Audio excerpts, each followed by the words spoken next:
Hello, welcome back to Latter-day Lesbian. Thank you. It's nice to be here with you today, Mary. Are you my special guest? I am, yeah. Yeah, well, you're my special guest every week. Aww. People at this point are like throwing up. They're like puking on their coffee right I know, now. sorry. We actually don't like each other. And We just pretend. we stop recording and we just fight. Is that what it is? Yeah, that's why we can't do a video of this because of all the battle wounds. We have scars. I mean, you say that, but can we maybe announce that there might be some future something? I'm not going to be, Future something? That's nice and vague. A future something, possibly including video. Some video that we were talking about, how to release and Tossing some ideas around. I can commit to future something. Okay, tagline, go. Oh, right. God. Again, off track. This is like Off twice Again. that you've forgotten the tagline because you just were mumbling about Oh, I'm else. mumbling. It takes two to mumble, baby. Does it? No. Because it actually doesn't. Yeah, I'm just really responsible for my own mouth at this point. Okay, cool. Okay, the podcast about an ex-Mormon gay girl trying to figure out her life. There it is. Better? Mm-hmm. I'm Mary. I'm Shelley. All right, then. Do we want to talk about last week? Yeah, what'd you do last a little week? week in review? Sure. Well, I spent a lot of time editing the podcast. You did. Listeners, Mary is an amazing editor. If you don't know... You have nothing to compare to, though, in all fairness. Well, I've heard some shit podcasts before. Oh, not any of your podcasts, if anybody has podcasts. Well, no. I think, nothing we talk about. I think that our sound quality's gotten better as we go, as we learn, and Mary gets more and more anal about having really good sound. Really, though, you do a fantastic job. Do we have to bring my ass into it? Always. Okay. You do an amazing job, and We have bought better mics. We have. That has helped. Yes. We're trying to work on the sound absorption in our recording space. Yes, these cardboard boxes with duct tape are really getting fancy. I'm actually working on another sound barrier type of thing. Yeah, because these mics pick up a lot of residual sound. They do. You also draped a blanket over the window in the door, so great job. Yeah, I'm trying to absorb sound wherever possible. We really need sound absorption panels on all the walls, honestly. Yeah. If we're going to do this for real. One of these days. Yeah, one of these days when I can just tack up absorption panels in my spare time. Yeah, why not? When I'll you're get not right on editing that. 10 hours a week for the pod. By the way, listeners, I had no idea about this, but it actually takes a lot of hours to edit. I don't know the exact amount. I mean, I stop and start because I have Well, and when a you're life. drunk, it usually takes you longer. Okay. Yeah. True.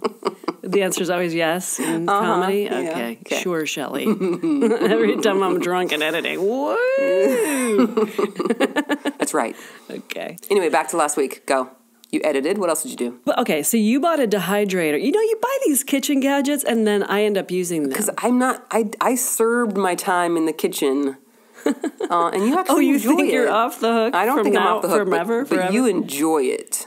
I do. I do like help in the kitchen. I help. Yes, you do. And I bought us/you a dehydrator. Yeah, you did. Mm-hmm. So that was really for me the entire time. No, I thought I'd use it too, and then I just didn't. And you did, so it's great. Yeah. Happy birthday. I kind of get a little crazy with the dehydrator. There's a lot of stuff I didn't know that I could dehydrate. And you bought me a book for Christmas. I did. On dehydration. Is that where we saw this? What? The yogurt? The yogurt that I dehydrated? Yeah. Did you know you can dehydrate yogurt? Right now, Mary is dehydrating yogurt. It's kind of amazing.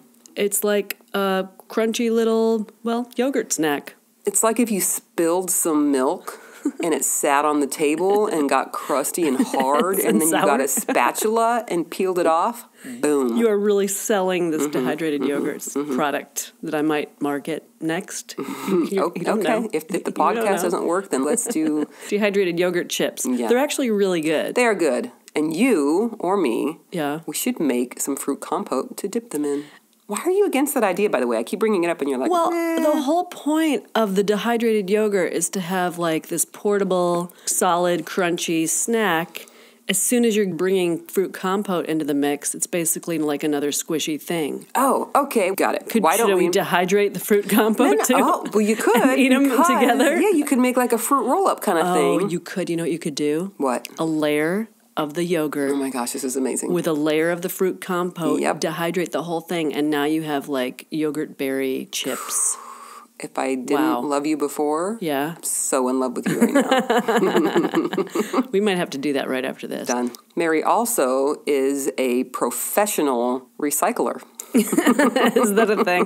That implies I'm getting paid money to recycle. Okay, then you're an amateur, but you work as hard as a professional. I just think that I don't want the beach to be underwater. I get it. I have property in Florida on the beach. I want to build our retirement house, honey, and I don't want it to be underwater. I totally feel get like it. recycling, I'm sure it does nothing. It makes me feel better, though. Well, good. Yeah. So I didn't recycle before we met. I know. And you still stayed with me. But here's the thing. It was. That's the thing that I should have left you over. Not the living and sleeping in the same bed with your husband. Not the 7 kids. Just sleeping? Okay. Yes. After Brent and I broke up, we did stay in the same house. We were trying to sell the house. And yes, we slept in the same bed. However, it was a huge California king-size bed. There was no monkey business. We were already done with each other. I don't even know if we watched TV in the bed anymore. It was like I would go to bed. He'd go to bed later. There was nothing. So every time you were like, and you slept in the same bed as your husband. Okay, but reverse I get it. I know. I You're wouldn't love me, you. I get it. And I'm living with my ex, sleeping in the same bed with her. How does that make you feel? Might have cut her throat. Just kidding. Okay, well, I never attempted to cut Brent's throat. That's true. So there you go. Just saying. It wasn't the most comfortable of situations. I know. We worked through it. Had to get out of the situation. Yeah, but I love that you're like, oh, I didn't recycle and she didn't leave me over. That's the thing that you That's the picked. one thing. Yeah, but now you recycle begrudgingly. Not begrudgingly. I do find that if you're not home... Oh, confession time. It's confession time. If you're not home, and I pull something out of the fridge, and it's like that nasty salmon dip that was all mold. Yeah. I believe that you probably would have rinsed it out and recycled it, and I was like, F that noise, I'm throwing it straight up in the trash. It really depends for me. Yeah. If it's a really slimy, moldy thing, yeah, you're probably right. I'm not going to mess with it. Okay, so you did some late night binge eating of Maybe. a half sandwich Maybe. a few weeks ago. Okay. And then you took the plastic container that it came in that had a clear recycling symbol on it and put it in the bedroom trash. In my mind, when it was going to be time to actually take the bedroom trash out, I would have removed the plastic box out and put it in the recycle bin. Okay. Well, I didn't realize that you had plans to recycle it, so I took care of it. You did a good job. You crushed it. Mm-hmm. Good work. Okay, we can stop talking about this Recycling. Who's bored of the recycling conversation? Raise your hand. Raise your hand. I want to talk about something really quickly that went on last week. I started at my new CrossFit gym. Yay. It's been a while since I've been to the gym. I was at a previous gym that I loved. Got a little dramatic there. Well, yeah, circumstances made it so that I needed to move gyms, and I just started a new gym, and I'm liking it. I'm very sore because that's the nature of working out, but I'm excited to get back in shape. Looking forward to it. Also, shout out to our friend Promise. Yeah, yeah. Hi, Promise. Hi, Promise from the Taco Bomba in Vienna. She makes the most amazing spicy margaritas. She does. Incredible. Yeah, I don't even have that one. I have a pineapple margarita that's very delicious. Yeah. She does a good job on, I'm sure, all the drinks, because I've had a horchata there, too, before. It's good, too. So anyone in the Vienna area, if you're going into Vienna Taco Bomba, ask for Promise. She is super fun. She's fun. She's engaging. Her drinks kick ass. She's fantastic. Okay, then. I think that's it. Oh, no, one more thing I thought about, speaking of bars, is I was realizing as we were at a bar recently and hanging out and just making random conversations with strangers. A lot of times extroverts who go to restaurants alone will just gravitate toward the bar because they are extroverts and they like talking to other people at the bar. Yeah, see, I never had that experience because by the time I turned 21 and could legally go into a bar, I was already trying to become the best Mormon that I could be. How'd that work out? And so then I went to age 40 to where I finally realized I'm out of this. This is not for me. So I missed this prime opportunity to meet people at bars because, you know what? You are taught that the Spirit, so the Holy Ghost, whatever it is that whispers to you right from wrong, encourages, protects you, blah, blah. I know, it's a little nutty. Sounds like you're hearing voices. Kind of, yes. Just saying. But the Holy Ghost that lives inside of you will not go into a bar with you. I know you're laughing, and me saying it out loud, it's ridiculous. How'd you hear that? Listeners, if you were taught this, send us in some email. Even just like on this podcast where we post, be like, yep, heard it, was taught that. You will offend the Holy Ghost if you go into a bar or a strip joint or whatever it is. So I didn't go to a bar. Any sort of house of ill repute. Yes. What about restaurants that have bars attached? No, that's okay because you're How's not that going okay? there to... Well, apparently... That's a bar. No. When you're Mormon, people go to bars to get drunk and hook up. Like, that's just how it is. I, by the way, have never gone to a bar and gotten drunk and hooked up. Not saying there's anything wrong with it. That's not true. You and I kissed at a bar the very first time. That's true. But we were already dating. Yeah. Anyway, whatever. One night stand's not my cup of tea, Floozies. but nothing against it. I'm just saying you were taught as a Mormon that you don't go in there because the Holy Ghost can't go in there, and then you're kind of lost and you're going to make bad decisions. So when I started going to bars as an adult, it's so much fun. I love bar flies. Well, you're an extrovert. I am, and I like to talk, and I like to get to know people, and so to be able to go into a bar and be like, hey, you across the bar, I like your shirt, whatever, it's fun. Generally speaking, people who go and sit around a bar and watch a football game or whatever and just drink, they're fun people. I've never gone to a bar and started a conversation with someone and have them kind of shut me down or be like, yeah, I don't want to talk, or sort of turn away from me. They're always just like, oh, yeah, love the Patriots, or, whatever it is that I bring up. Actually, we went to a bar recently, and you told the story of your mom thinking that God was backing the Eagles in the Super Bowl. You told that to this girl who was wearing all Patriots gear because the Patriots were playing. That was fantastic. It was funny. Barflies. Love barflies because they're people. She looked at me appropriately like your mom is crazy, which is the correct response. Yeah. But anywho, hey, we want to introduce a new segment. Yes. Called Pimp Your Pod. I'm so excited about this. This is the segment where we talk about other people's podcasts and give them a little shout out. People could actually send us a little audio clip. I'd say no more than 30 seconds, but then potentially we could play the audio clip of the podcast that we were pimping. Right. Anyway, here it is. Pimp Your Pod. Pimp your pod. Oh, yeah. I said pimp your pod. So can I do this one? Yeah. So met this lovely girl on the internets. I don't know. I think I sent her a Facebook friend request. And she actually replied with, do I know you? It was kind of one of those very skeptical, not sure we want to talk.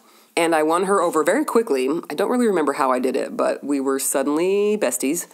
And we've been talking back and forth. Realized that we both have podcasts, and we both started podcasting at the same time, and so it's been fun talking with her back and forth about how the podcasting is going and viewer responses and things of that sort.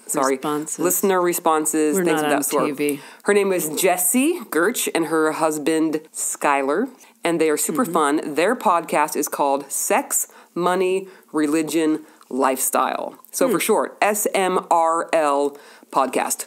And it's basically a lot of talk about finding life after Mormonism, sex after Mormonism, which is fascinating. We haven't quite gotten there on our podcast yet, but we will. But they just kind of jump right in, which was great. They're fun, they're lively, and I would say, yeah, give them a listen. Yeah, and they're definitely not afraid to put it all out there. They are not afraid. Yeah. One of the episodes we were listening to the other day on the way to Taco Baba, actually, Jessie was comparing sex from her first marriage to what it's like to actually know your body and have sex when you are comfortable in your own skin and your partner is comfortable with like kind of your anatomy, etc. Big difference. Yeah, it's pretty great. Yeah. They hold nothing back, so it's good to hear. No, hold nothing. They really don't. So way to go, Jessie and Skylar. Don't hold back. They talk about all the parts. It's fantastic. So if you like parts discussions, this is the podcast for you.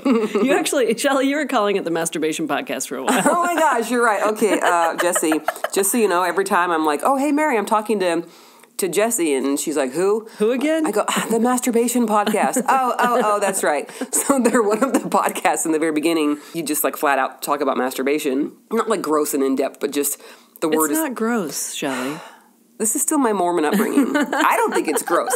Just even the word, though, kind of feels... You're taught anything like that is supposed to repulse you. You're right. You're exactly right. And it shouldn't. And if I think about it, it really doesn't. But it's still hard for me to kind of say the word.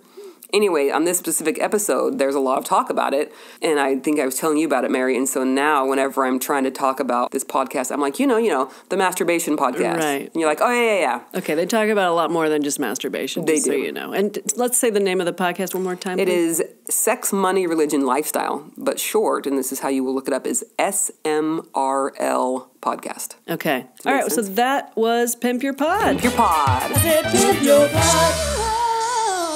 And I love those LDL singers. Aren't they talented? So moving on, I think this will always be the case. After every single podcast, the listener response, I'm overwhelmed by how many people can relate, by how many people are so thankful. Like, I was trying to do this sort of to help me and just talk about my stuff. And I feel very humbled and honored that I have this platform that I feel like I'm kind of making a difference. And the last episode 8, we spoke about this whole thing with the guys wearing white shirts and ties and suits. And I had a little bit of a breakdown about how traumatic that was for me. And I think while we were recording, I was like, I know this sounds crazy, but for some reason, this is a trigger for me is men in suits. Yeah. And I am shocked at how much feedback I got from people who had this same PTSD. But what blew my mind is that men have this PTSD, because in my mind it's like, white shirt and tie, that means you're above me, so why would a man care that they had to wear white suit and tie? It's like that puts them in authority. Yeah, you would think that would be some sort of badge of honor. Yeah, but wrong, total wrong sauce. It's different. I got a message from a friend, Stacy. We have never met, but we've chatted a few times online, and she wanted to share with us her husband's experience with white shirts and ties, a sort of PTSD. So I think, Mary, do you have that? Yeah, we got it right here. Do you mind reading that? Sure, and you call it men in suits. I call it failed men's warehouse joke. It's true. Yeah, bad timing. Okay, here's the letter. So Stacy talks about going shopping with her husband a couple of weeks ago for work clothes. When I suggested he buy a new suit, it was like the roof was about to cave in. I personally like a man in a suit, though when I say suit, I'm not thinking oversized white shirt and tie. That's exactly what came to mind for him. He got super weird with me, refused to even look. He was adamant. No suit for him. I wasn't making the connection, and my annoyance was made very clear. Didn't get it. So he told me the suit was a trigger for him, reminded him of church, his mission. For him, it was the dark suit, oversized white shirt, because the garments had to go underneath it, which, again, we have got to talk about those crazy garments. We will. Okay. And, of course, tie. In the end, he tried on and purchased a very GQ blue Italian suit with a patterned and fitted shirt and tie. Looks nothing like the average Mormon would wear to church or anywhere else for that matter. The guy fitting him tried to tell him that he could also wear a white shirt with that suit. In unison, we both said, no white shirts. Okay, we get the message. No white shirts with a suit. That's great. Something also that I thought of when she sent that, she was also, could you not use my husband's name? Which, again, it's like there's this shame there of not wanting people to know that I have this kind of PTSD about... Or I have any sort of issues. Sure, yeah. Based on my past. Right. Yeah, but it was a brainwashing past. Absolutely, for sure. Yeah. What's with a white shirt? Why couldn't it have been any other color? Oh, my gosh. So when you go on your mission... For men, it is a white shirt and tie. There's no option. You don't get to wear cream or purple or whatever. It is a white shirt and tie. I don't know, to represent cleanliness? I don't know. Who knows? Okay. In church, there's not this rule of you can't come in without wearing a white shirt and tie. There's also not a rule of you can't pass the sacrament like the deacons, or you can't bless the sacrament unless you're in a white shirt and tie. There's not an actual rule. However, there is a cultural bias, I guess, saying that if a boy is passing the sacrament or whatever and he chooses to wear a purple shirt or a nice sweater, just something that's not a white shirt and tie, he's rebelling, he's being a sinner. I mean, I used to pick these kids out. I'd be like, oh my gosh, why are the Williamsons letting Sam wear a purple shirt to pass the sacrament? Wow. That's so disrespectful, because that's how it was taught to me. Like, you dress perfectly for the call. And a white shirt is judged. It's clean. It's clean. There are layers upon layers of judgment in the Mormon church. Oh, it's the whole thing is judgment. I just thought of an email that I received from actually a cousin of my husband. He was raised in the church, sort of, but his parents weren't super active at all. And so sometimes he would go stay the weekend with Brent's grandparents, who were very, very Mormon. And so this kid would have to go to church with them. And he told me he felt so ashamed to go to church because he didn't have his own set of scriptures. He didn't have like a nice white shirt and tie, and he had to borrow somebody's hand-me-down church clothes, and they looked down at him for it. He felt so out of it. So you can't be poor in the Mormon church? You have to come from money to be accepted? No one actually thinks of it that way in their head. But essentially, that's what it is. Yeah. I remember when Brent and I had left the church, and we were going to that non-denominational Christian church. And I got my mom and dad to go with us one time, and my dad's takeaway from it was that you couldn't feel the spirit if you went to a church that didn't require nice clothing.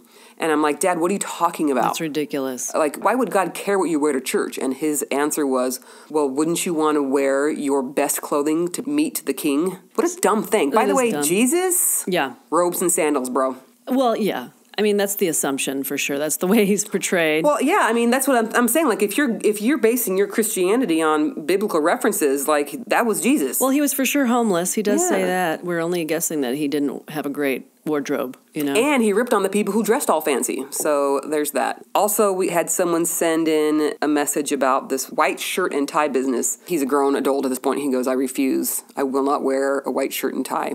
The tie seems too much like a noose to me at this point because I was so stuck. It's a good analogy. Yeah, it's beautiful. Yeah. It's exactly how it is. Wow. So anyway, that was our listener feedback from last week. And thank you for sending that in because now I realize I'm not crazy. Not crazy. I'm not the only one who has this PTSD in that form. Okay, so speaking of white shirts and ties, we wanted to talk about missions a little bit more today. Yep. The Christmas letter brought up something for you on the subject. Do you want to talk about that? If you all remember in the Christmas letter, my dad made sure to point out his grandkids that had served missions. And it wasn't just so-and-so served this mission. It was so-and-so got called to serve as a missionary for the Church of Jesus Christ of Latter-day Saints in the Italy or something. In the blah, blah, blah, Italy, Milan, Italy mission, like a big deal. And she really grew to love it. Exactly. Or something like that. My dad and I actually had a conversation about this yesterday, and we will podcast about that eventually, but I'm still... Not that I'm scared to talk about the relationship with my dad, but there's so much there that I just am not ready to kind of kick it yet.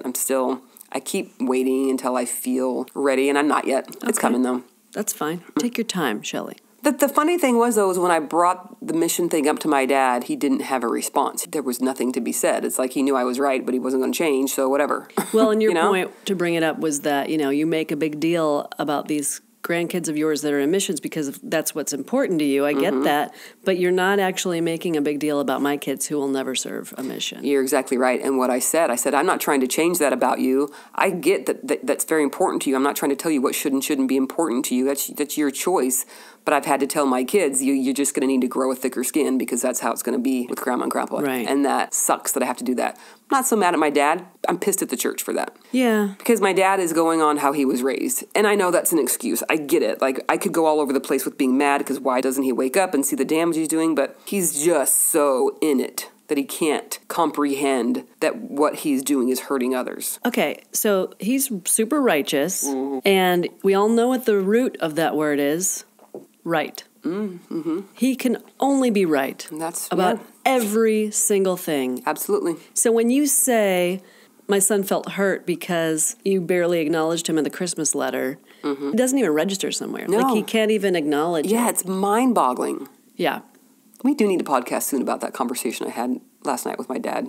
While it's still a little fresh and burning. That would be a long podcast because we've really got to talk about their visit this past summer. Yep. The letter you wrote as a result of the visit. Oh my God, the letter. And how it took him months and months to respond and then... Conveniently forgot. Yeah, he forgot everything about it.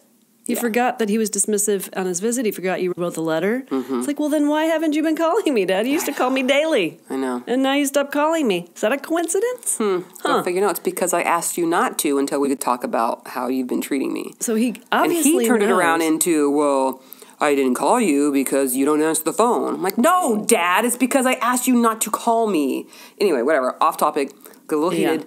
That's for a future podcast. It's coming. Maybe we should do that next week. I think you're right. We keep teasing it and not actually doing that podcast. Okay, stay tuned. Okay. I will take all the Xanax that I need to get through that recording. Should we get a refill just in case? Yeah, no, maybe. So, talking about missions again. My dad served a mission. 2 of my 3 brothers served missions. 2 of my sister-in-laws served missions. My mom served a mission. My dad was a mission president in Germany. My mom and dad were missionaries together in Vermont. So there's a lot of mission stuff there. My dad worked for the church office building in the missionary department for like 10 or 11 years after he retired from the military. And so missions, as far back as I can remember, have always been everything to him. Yeah, it's like his big life calling or something. Yes, exactly. And so this might not necessarily go in order, but it's just some thoughts that I've had over the last little while about the missions. My sister-in-law posted a picture on Facebook of her daughter who just got home from her mission, had a fantastic mission apparently. I love this niece of mine. She's a great girl. But the picture was her standing with my mom and dad on either side of her holding like some banner or something like cloth plaque. I don't know if that's actually a thing, but it says, "Welcome home, Sorella Johnson." Sister Johnson. I guess it's Italian for Sorella, sister, Oh, whatever. because her mission was in Italy. Yes. Okay. So my parents... So they had this made? They had this made. That was the point I was saying. They had this made. Wow. They're holding it, and they're all smiling.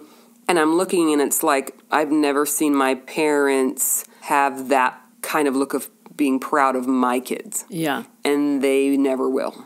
Because my kids are not going to go on missions. They are not Right. going to get married in a temple. They are not going to be Mormons. They're just a big fat disappointment. There's a big fat disappointment. And I tried to explain this to my dad last night, and he just didn't have a response. He can't. It's like He can't doesn't understand it, hear and you. I don't get that. Does not compute. Exactly. Like, yeah, you're telling him stuff. He sees your lips moving. Yeah, and But he's not comprehending anything you're saying. nothing at all. Because I'm on speakerphone for a lot of that conversation. Yeah. I'm like, Mary, And you got to I'm hear just this. like, wow, help me understand what is we say. happening. Exactly. So the reason that I bring that up, I get that missionary work is the most important thing to my dad, and because it is, my kids are going to suffer because the way he will not be able to be as proud of them as all the other grandkids. And I think that sucks. And I can't change that about him. It just is what it is. And what's weird to me is that obvious favoritism on your dad's part For sure. is not very charitable and not very Christian-like, in my opinion. No, not at all. I mean, I'm not a super, like, Jesus person, Yeah. but I feel like that is so obviously not a very Christian quality. Right. No, And of course I don't not. know. Correct me if I'm wrong. People who are like Bible-thumping Christians, whatever you want to call it, am I missing something Right. here? Is this okay behavior? Like what? Yeah.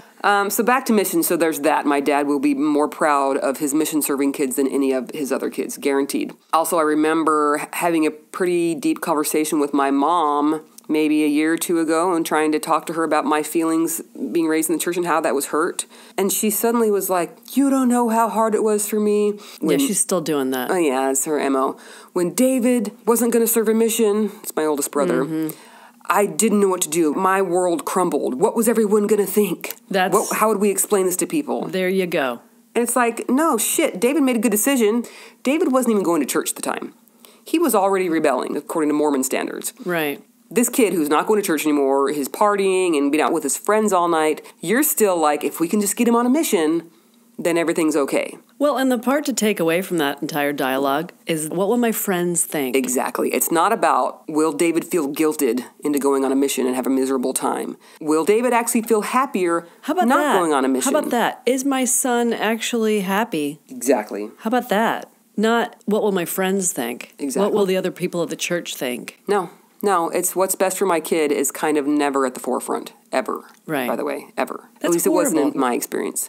I was sharing that story with my good friend Diana. I've talked about it before. She and I were the ones who were drinking and decided to go ahead and submit our resignations together on the same day. The best decisions are made under the influence. 100%. And Diana and I will be forever united in our decision to resign from the church on the same day. It was fantastic. Yeah. So we were talking this morning, and I was telling her about some of the things that we were going to podcast about today, and she's like, "Oh my God, I've got to tell you about what my mom said." All right. Yeah, I'm like, cool, go for it. So she's the only one in her immediate family who's left the church. All of her sisters and brothers and mom and dad are still very, very Mormon. And she's one of 7 kids. She's one of 7, yeah. She's the youngest. And there's like a family group chat, and she got on that chat, and one of her older sisters was concerned because she found out that her son, who was 15, I think, was caught vaping on the school bus. Oh, dear. Which, come on, kids, could you please vape behind the trailers like normal kids? Like, don't do it on the bus. Which is kind of a typical thing for teenagers to do. It's the latest thing, baby. It's the latest thing. So Diana's mom's response, and I'm going to go ahead and read it because Diana sent it to me. She said, "There are about 12 of my grandsons who are in the age range where they all need to be locked up until they are 18, and after that they will only be released with their mission call in hand and their bags packed." Wow. What a lame, sorry Diana's mom, what a lame thing to say on so many levels. First, thinking that the best thing for a child is to put them in a bubble, and then when they're of age, according to God, you send them off somewhere and the mission will somehow make them obedient. They're going to fix everything, those missions. What is that? Second thing, which is going to be the most hurtful thing, Diana's mom, you will have grandkids, not just Diana's kids, but surely others. Chances are you will have other grandkids that decide to not serve missions. How is this now making them feel? When they see that your view is that a mission is the only way to be okay with God. Like, keep them away from drugs and all this stuff, lock them up, and then send them on missions, and then they're going to be great. What about your grandkids who are not going to go on missions? Can you see how it might make them feel a little bit shitty? I don't think they care, Shelley. It doesn't register, because here's another thing. My dad is not like a mean person in his heart. He really is not a mean person, but he does things that are so cruel because he doesn't get it. And here's another incident. Well, he can't waver on his values. He can't. My He mother cannot. is in the same boat. Not Mormonism, but in the same boat. She would rather stick to her values no matter what the cost. It could cost her relationships with all of her children. And it kind of has. Yeah. But she's going to stick to those gonna be values no righteous. matter what. She's right. Yep, she puts the right in righteous. That's right. That's right. So I said before, my oldest brother did not serve a mission. He was rebellious at the time and what have you. And my mom, of course, was heartbroken and ashamed that he didn't serve a mission. And all three of my brothers and their wives and myself and my husband, we were all in the temple at the same time. It was like a family reunion. We were all going to do an endowment session. Yes, I will go into eventually what all the temple stuff is for all of you. You just lost me. Yes, Janice in Texas. I will talk about what goes on in the temple for you. I know you have a billion questions. Yeah, I do too, actually. Yeah, it's whack-a-mole. It really is. You played that one video for me, and I'm like, who is, are we at Disney? Who is that? What's that voice? What's that pre-recorded voice? Mom and Dad, if you're listening, which I'm sure you're not, but in case you are, please do not be offended. I'm not going to hell because I talk about like the weird, wacky temple secrets. It's okay. Oh, so you're worried about that. I'm not worried about it. I know I'm not going to hell because I'm revealing the names of signs There's and tokens. so many other reasons you're going to I hell, know. Shelley. Lesbian. Boom. First reason. Straight to hell. Drinking coffee, which is another thing we got to talk about. Yeah, we'll get there. That is the wackiest thing. Yet another reason to think that Mormonism is completely fake. I'm starting to think it's you fake. Think it's fake? Yeah. Can I back up and finish my story? We're writing this down. By the way, there we go. Tangents, new episodes. Yep. We just created a bunch of new episodes in our heads. There you go. You're welcome, Thank listeners. you. No. Yes. I mean, well, listeners, you're welcome. Yeah. So, me, my brothers, their wives, my husband, my mom and dad, all in the temple. I think we just finished our session, and my dad runs into this friend of his that he hasn't seen in years, right? Like, oh my gosh, blah, blah, blah, so good to see you. Let me introduce you to my family. So he goes around the circle of the family. David, Mike, and Mark are my brothers. David's the oldest. Mike is the second oldest. Mark is the youngest. 3 years later, I was born. So he starts somehow with Mark, just how we were standing in the circle, and was like, oh, this is my son Mark. He served his mission in Bangkok, Thailand, and his wife Heidi served her mission in Austria. And this is my son Mike, and he served his mission in Germany, and his wife served also in Germany. You know, just really building up how great this is. And he's 2 kids in, and I'm thinking, oh, God. David's at the end of the line here of the kids he's introducing. David did not serve a mission. Neither did you. Yeah, but there's not this thing about girls. Like, it's okay for a girl to not serve a mission. That's fine. Girls actually... Yeah, because girls are dismissed all the time. So you're supposed to get married. Yeah, there's no expectation for them to do that. I didn't care that he wasn't going to introduce me as having not served a mission, because who cares, right? Like, girls aren't... You're just a girl, Shelley. I'm just a girl. And technically, your higher calling as a girl is to get married. So, great. My dad introduced my husband and his mission in California, whatever. And really, I'm watching this go down. And at that time, my oldest brother and I still didn't get along very well. And I was, like, already heartbroken for him knowing what was about to happen. And he got to my brother, David, and was like, oh, and this is my son, David. Boom. Wow. It's like, Dad, you just introduced everybody here, all the boys anyway, by what missions they served. Not even thinking for 2 seconds that you have one of these kids who didn't serve a mission and you are about to hurt the shit out of him. Didn't even cross his mind. No. I don't even know if he thought about it after the fact. I should probably ask him.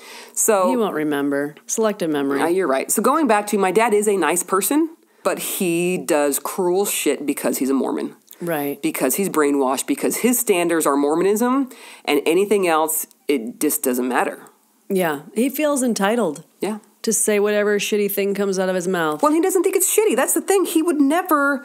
If I explained to him, Dad, if you say this about this kid, and then this about this other kid, it's going to hurt, he would be like, well, I would never want to hurt your kid. Then don't say it, Dad. Well, he says crappy things about Democrats all the time. He must think that God is a Republican. Oh, of course God's a Republican in my dad's mind. Yeah, no, he's allowed to say whatever dismissive or crappy thing comes to his brain because he feels entitled to do so. He feels It like... sucks that he will hurt his children so easily and not even recognize it. Yeah. And not, even when you explain it to him, he doesn't change the behavior. You know, like for me, if you're going to apologize, I completely accept your apology, but damn it, you better start changing the behavior or the apology is worth nothing the 13th time you've apologized for it. You know what I'm saying? Mm-hmm. I say that same thing, Shelley. Yeah. Interesting. Wonder where you got that. I don't know.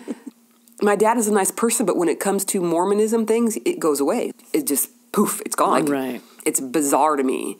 I felt so bad for my brother David. Did you ever talk to him about that? I don't think I did. We weren't really like tight then. We've had definitely a tumultuous growing up. My oldest brother and I, we're good now. But I remember just being like, oof, oh, it's gotta hurt. Another situation with my dad concerning missions.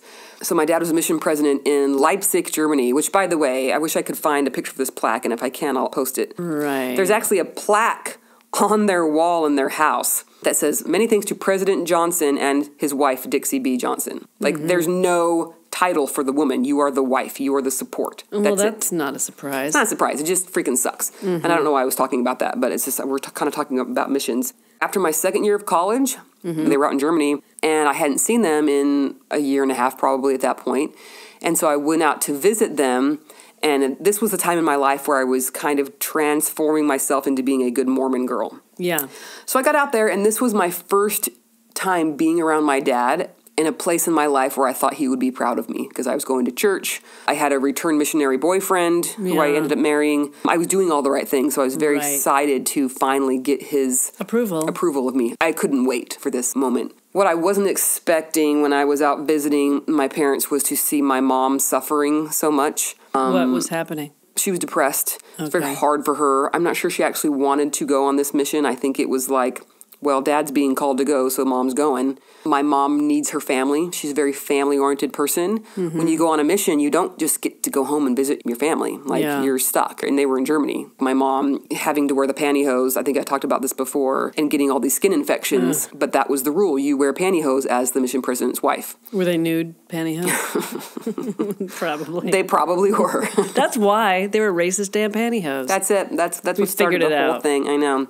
So, being a mission president, my dad was in charge of all the missionaries, and so there were things called zone conferences where all the missionaries get together, I don't know, maybe a couple hundred, and my dad will speak to them. And at the time that I was out there visiting my dad, I really looked up to him and I wanted spiritual answers from him. And I was struggling because I was in this serious relationship with Brent, my ex-husband now, and I was struggling with this doctrine of polygamy, which is in heaven, the man gets to have a bunch of wives.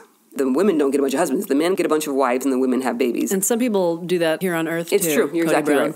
So I was very uncomfortable with that as I was realizing I might be getting married soon and, you know, this is where I'm headed for eternity. And it was hurtful. It's a very hurtful doctrine to probably all women if you actually analyze it within yourself. Because as we've pointed out, the women don't get to hook up. No. One-sided. But I was talking to him and I said, I had mentioned, like, Dad, I don't really understand polygamy. It's kind of hurtful. And he was like, well, there's things we don't need to understand at this point and blah, blah, blah, like your typical brush it off comment. And I think my dad struggles with this. I was trying to get him to feel what I was feeling. Right. He's not a He really doesn't. He empathetic can't. person. I've realized he doesn't have empathy. Yeah. And I was trying to get him to feel my pain. And I said, Dad. He could be a narcissist, Shelley. You're probably right. Yeah. I was emotional and I said, Dad, imagine if when you die, you go to heaven and mom has a bunch of husbands and you. And you're just one of these husbands and mom. Yeah. How would that make you feel? And he said, well, that's just not how it is. Like just kind of dismissed it. And this still bothered me, of course, because it's a screwed up doctrine. Yeah. And then that next day, there was Zone Conference, which is, again, where my dad goes and speaks to, like, all of the missionaries who are 19, 20, 21-year-old boys, which were my age, by the way. So imagine me as a girl about the age of these boys. Yeah. The whole girl and boy vibe anyway is a little weird, you know. And I didn't realize it, but the Zone Conference, my dad had asked previously for anyone who has questions about Mormon doctrine or anything, like send them into him and he's going to read them and answer them. This ought to be good. Always is. And so sitting in this Zone Conference, and I'm in the very back because I have someone helping to translate. My German it was decent, but not good enough to really get everything. Sitting in the back, and my dad goes through his reading questions, like, how can I receive revelation, blah, blah, blah, just crap like that. And then he gets almost to the end, and he's like, okay, well, one more question. I have a question from my daughter, and of course, by now, everyone knows who I am, because I've been there for a few weeks. Yeah. And so everyone kind of turns around and looks, and I'm like, I'm sure my face was like, what? I didn't send a question in. And he goes, my sweet daughter Shelley wants to know, is there reverse polygamy in heaven? Everybody laughs. I want to crawl under my chair. Yeah. I'm so hurt because A, that's not the question that I asked. Right. I was trying to get my dad to understand my hurt by saying, what would it be like for you, Dad? Also, even if that were your question, it's a good question. Why isn't there? Well, you're right. It is a good question. Yeah. It is. But the fact that... And they made fun of it. Of course he did, because this was the attitude was like, oh, silly girl, you and your silly questions. Right. Of course there's not reverse polygamy. Like, why would there be? I'm a man. Yeah, you know? God's a man, clearly. So he didn't even address the question. Right. Which that was not my question No, you asked at all. him a hypothetical question. I asked him, how to make you feel, Dad? I'm struggling with this. Yeah. Can you picture how it would feel? Right. So he says that I asked this question, which everyone laughs. My dad doesn't even try to answer this question that I never asked. Because he's just making a joke at your expense. He just is like, ha, ha, ha, moving on. Yeah. And he said, no, there's not reverse polygamy in heaven. And moved on to the next one. Yeah, because God is a misogynistic douchebag, just like you. Yeah. Yeah, pretty much. Yeah. So I was humiliated. I was of course hurt. you were. Why didn't you storm out of the room? Did you stay? Of course I stayed. Ugh, Shelley. Of course I stayed while people kept turning around to look and see, like, where's Shelley sitting? Did you have an impulse to leave? Impulse was to cry. Okay. Didn't cry. Kept it together. I just had to act like everything was fine. That's always been my go-to. Just act like it's fine. Wow. Because you don't cry in front of people unless there's a really bad Men's Warehouse joke. I'll never live that down. Never. Yeah, it just freaking sucked. Wow. And so you had to sit there. You felt like you had to sit there. Oh, I'm not about to make a scene. Are you kidding me? No, you don't just storm out of zone conference. Because then you look even stupider. I don't know. Did you? Then you're an emotional woman who can't handle You could have waited the doctrine. a minute for the attention to be back on your dad and just quietly gone up. Maybe you had to use the restroom. I could have had I been a different person. Right. But no. Did you confront your father afterwards about it? No. You know what? I did like a couple years ago. Yeah? And he didn't remember it. Of course not. Of course not. He never remembers being an asshole. No. And so, yeah, that sucked. Oof. Well, I'm really sorry that happened to you. Thank you, baby. I know that it's still so fresh, almost like it happened last week, that it's still really hurtful to you.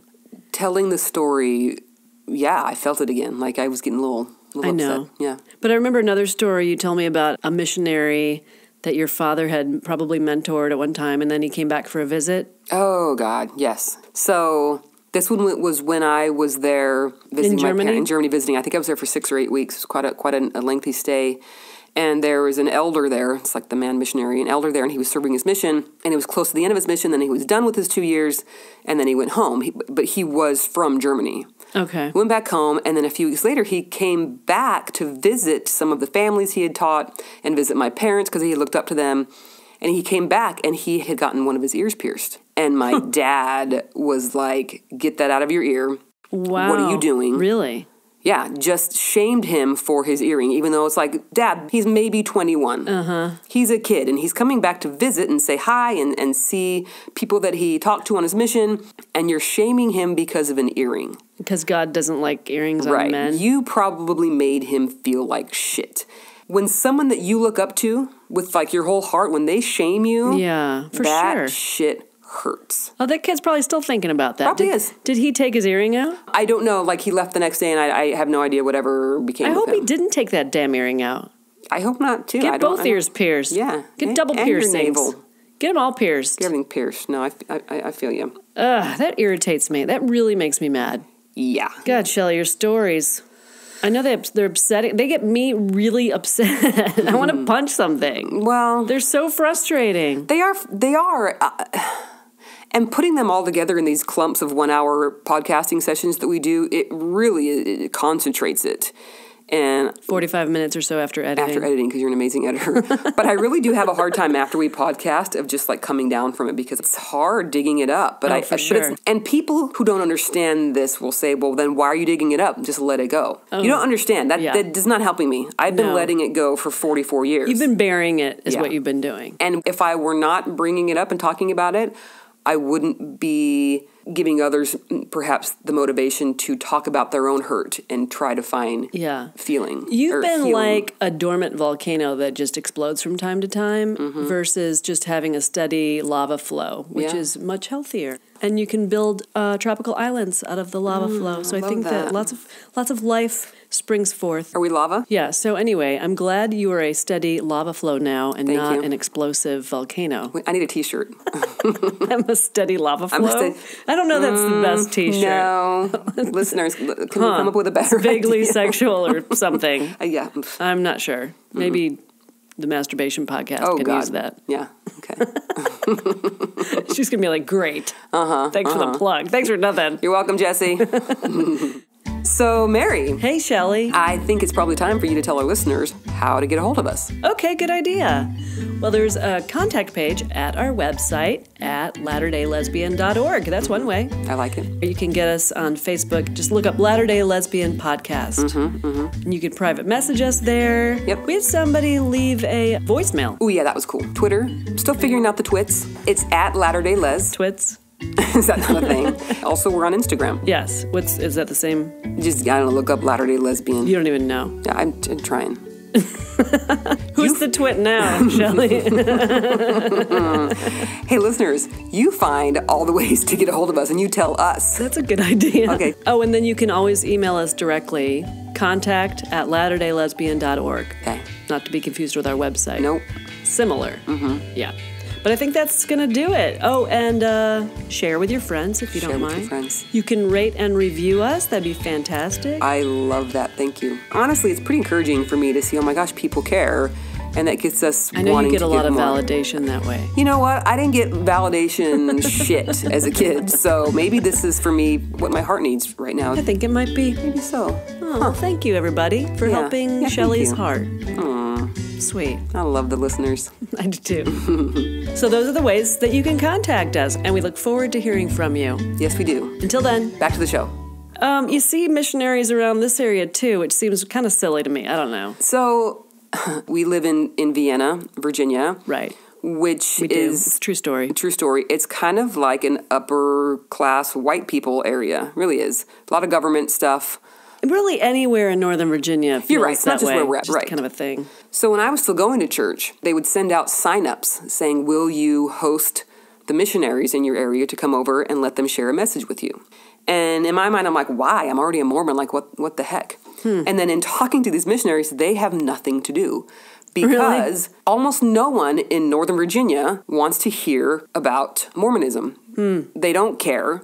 There's too much online you can read at this point and be like, that's some crazy shit. No, thank Right. you. And so here's all these able-bodied 19, 20, 21-year-old boys with nothing to do, knocking on doors in the middle of the day, and everyone here basically is a dual-income family. No one's home. They just have nothing to do. Because of the furlough, they should do it now with the partial government idea. shutdown. There'll be a lot of people home. Just Well, they saying. still aren't going to listen to them. No. So they kept looking for service opportunities because they were supposed to do like a few hours of service every week. And so back when we were Mormon, Brent and I lived on like 5 acres. We had horses and there was some things. And so they would always call me, can we do anything? Sure, you want to come scoop manure? Have at it. Okay. So the Mormon teaching is that God specifically chooses the person for the mission and where they go on the mission. So these kids who are serving in Vienna, Virginia, God sent them here for a reason. And I'm like, hey, God, why don't you instead send these hundreds of able-bodied 19, 20-year-old boys to like Somalia, Kenya, Sure. somewhere South America where people are starving to death,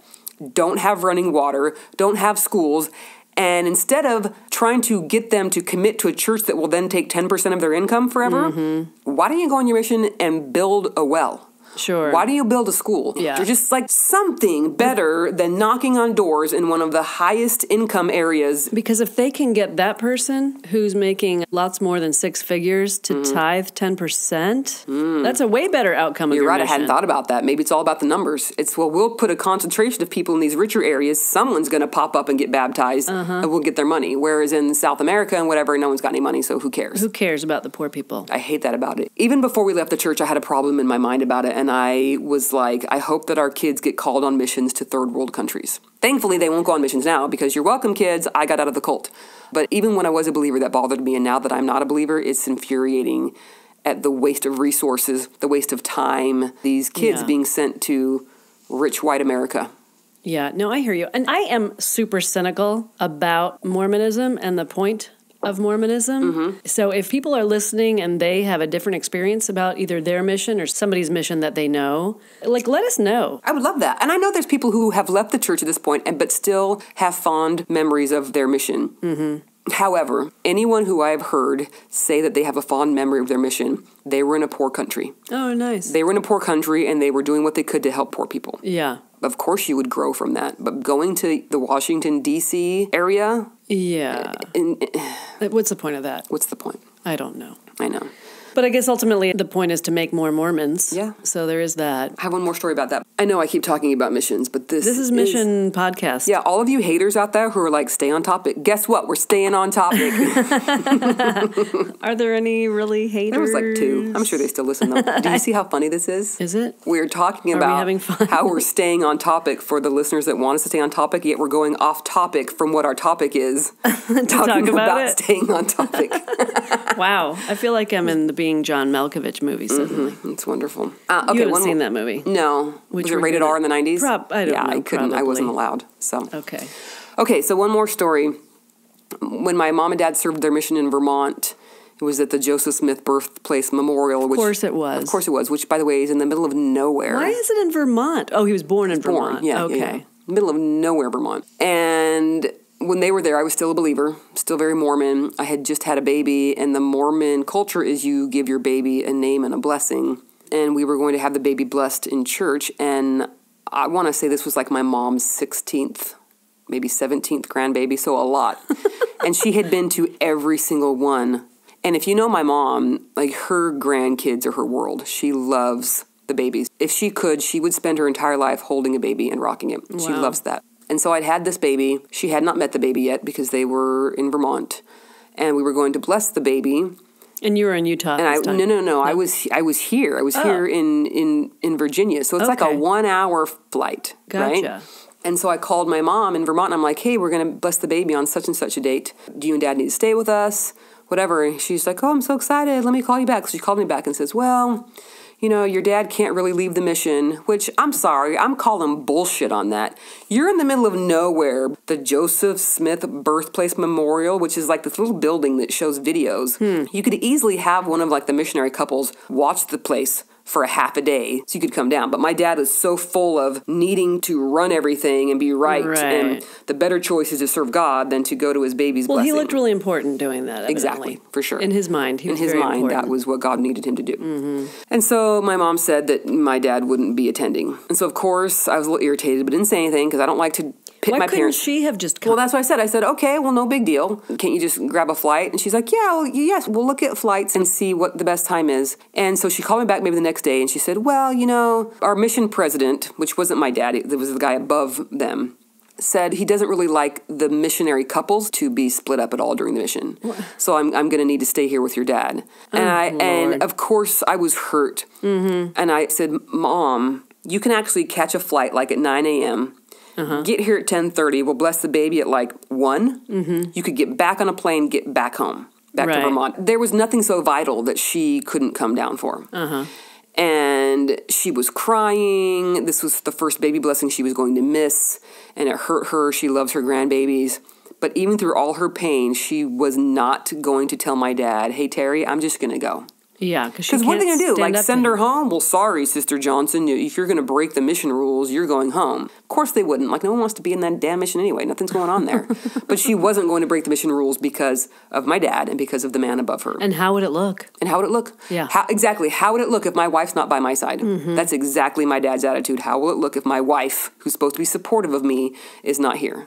Oh my God, I'm glad you said that. That is my dad's attitude about my mom, and I hate it. Yeah. Well, it's her attitude, too. Well, she accepts it, and she won't stand up to it. And I didn't complain much to her about her choice because it doesn't do any good. It's just going to make her feel worse and then pit her and my dad against each other and make it more difficult for her. But that mission that they served in Vermont, my mom was very depressed. And she missed her kids. She missed her grandkids because at this time we were all having grandbabies left and right. I mean, they were just coming out of every... Vagina? Not every orifice because you do birth them out of your vagina. So she was very depressed. She had a horrible time on her mission because she missed her family, and my dad couldn't see it or wouldn't see it. And their president over them didn't care, would not allow her, in quotations, to come down for one day to meet her new granddaughter. Right. And be there for the baby blessing, which, by the way, it's not she was asking permission to like go to some strip club. She was asking permission to come do it like a church thing, an actual Mormon ordinance thing. But still, no, you can't be away from your husband. Wow. Yes, so missions, I'm flipping off right now. Are you? Yeah, I am, because I think they're horrible. Yeah. At least the ones that I have had experience with, and seeing what my mom went through, and my brother who didn't go, and they're just so, it's been very so hurtful. Damaging to you. Yeah, absolutely. Yeah. And certain members of your family, frankly. And for some reason, my dad can't see it. Yeah. It doesn't matter how you explain it to him, he cannot see it. Yeah. Speaking of my dad, so I think I spoke earlier, I did, about my dad and I talked on the phone yesterday. And I was trying to somehow make him understand a better way to talk with me so that we can know each other better and actually have a mutual respect and some kind of a relationship. He just spends most of your conversations just talking about himself. About himself and what he's doing, and then asking about my kids and saying weird things like, I'm so glad you're taking care of your kids. As if I wouldn't. As if suddenly, because we're divorcing, That's I'm what like, he not. thinks. He does think that. Anyway, we're not going to talk about that yet. That's for another podcast. That's for another episode of Latter-day Lesbian. And so I was just saying, like, you don't know me, you don't want to know about anything I do. And it got kind of silent. And I said, well, here's one. Let's try this. Wednesday, I'm super pumped because I am going to get a new tattoo. Of course, like silence on the other end of the phone. I think he said, why would you want to do that? Yeah, he said, well, that was the first one. Why would you want to do that? Yeah. And I said, well, I think they're great. I think they're beautiful. They have like meaning and significance. And his next comment was, well, how are you going to afford it? Yeah, how are you going to pay for that, Shelley? Yeah. How are you going to pay for that, Shelley? And I said, 16 and you have like a paper route? I know. So I said, oh, God. I said, Dad, let's back this up for a second. Let me help you out here because you're not getting it. Yeah. I just got done telling you that I'm going to put something on my body that is permanent. It will be there forever. So it probably means something to me. Right. And instead of asking me, well, what are you getting? Or what do you like about it? What's the significance? What made you want to do this? Instead, you said, well, how are you going to pay for it? How are you going to pay for it? Which I could understand if he gave you money every month for rent or something. No, he doesn't give me money. I don't want his money. That would be the only way he might be entitled to ask that question. But otherwise, it's like, it's my money, dude. Absolutely. And the point is that because he thinks getting a tattoo is a sin, he's not going to show any interest in it. No, he's not. Not at all. And in fact, he just has to point out something that is, I guess, perceived negative. They do cost money. Well, yeah, no one gives free tattoos. And if they do, they probably suck. Don't get a free tattoo. Don't get a free tattoo. Listeners. Don't do it. And so I said, Dad, here are some options of things that you could ask. You could say, what are you planning on getting? Right. Does it hurt? I've never had a tattoo before. Sure. What gives you the idea? How big is it going to be? Like what does it mean to you? Yes, what does it mean to you? How long did you think about this? There are so many options of things to say when someone says, I'm getting a tattoo. And how are you going to pay for this is not a great option. No. We'll have to put that picture up of your tattoo when you get it. It's going to be badass. Yeah, that's what we'll do. And we'll have a whole other, if we want to talk about tattoos and what we have and the meaning behind them, we'll do that in another podcast. Yeah, I think that'd be kind of fun. You had none when we met, by the way. That's true. You were like a virgin lesbian, but not really. Really? You didn't have any tattoos. Okay. And I at least had 1, 2, 3. I had 3 when we met. Little tiny ones. No, I had the coffee mug. Well, the coffee mug is very significant. I love that one. Okay, so we've got to talk about coffee and Mormonism. Oh, my gosh. Maybe Do we next need to hire week. someone to like jot down notes? And so You have a pad of paper right there. I can't even read my writing. I just that start is true. scribbling Your shit. writing's horrible. It is. Yeah, I mean that with love. Well, I feel loved. Do you? Yes, I do, actually. All right. Well, we should probably wrap this one up. Yes. Put a bow on it. Ship it. Oh, but I wanted to say really quick, if you have mission stories, positive or negative, we want to hear from you. Yeah, we do. Let us know what either your mission experience was like, or if someone you're close to had a mission experience. What was that like? Yeah. I want to hear about that. So we are kind of like cataloging these emails as they come in, and just because we haven't talked about yours specifically, we will get to them. For sure. You are not forgotten. No. We are listening. Yes. We get to talking. And suddenly an hour's gone by. We're like, oh, time to wrap it up. But we still have them. We will get to everyone's stuff. So don't feel like, well, they didn't talk about mine, so I'm not going to send any more. Please send more. Yeah. We Love getting feedback. And at this point, Shelley does reply to every single text or email. I try so hard. What have you? It might not be the day of. Typically, I try to. It might be a few days, but I get to it because listeners, you guys super, super interest me. I am always like, Mary, check this out. What so-and-so said. You're like, read it. And then we talk about it. So it's fantastic. We sure do. We love the feedback. Yes. Thank you so much. Keep it coming. Keep it coming. Appreciate that so much. And have a good week, by the way. Oh, yeah. I just wanted to tell people have a good week. Well, yes. Have a good week. You too, Shelley. Have a good week. I think I'll try. Okay. I'm going to do my best. Are you going to wish me to have a... Mary, have a fantastic week. Oh, thanks. You're welcome. Okay, I'll give that my best shot. Okay, good. Okay, but until next time, steer clear of cults because they are no joke. No joke at all. Talk to you later. Bye-bye. Music provided by Purple Planet at purple-planet.com.